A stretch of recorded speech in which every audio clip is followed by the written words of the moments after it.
It continues. Yeah, that's right. Testimony has been taking place in Pittsburgh before the Department of Environmental Protection, with pilots explaining why a landfill at that site could be deadly.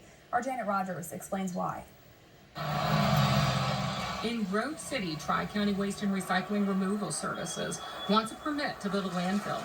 The landfill is 1.4 miles from the Grove City Airport, and by flight, that's around 40 seconds to landing.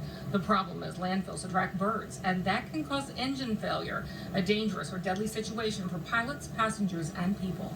It's very dangerous to have a bird come through the windshield or damage the aircraft. The airplane's moving pretty fast at that point. It's still moving 120 miles an hour or more in that area, and so it's just such a critical safety zone.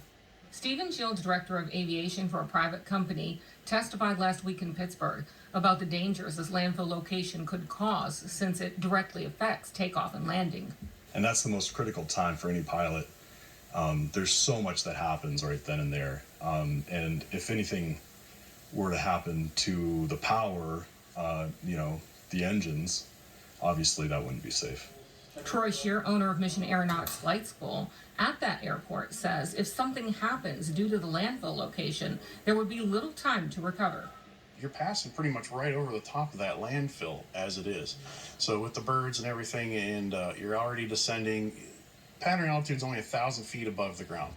They and others with a sky view say there's plenty of land to put the landfill in a less populated area, not near the Grove City outlets, hotels, restaurants, homes, and an airport. Testimony continues in Pittsburgh this week. With more local news, I'm Janet Rogers.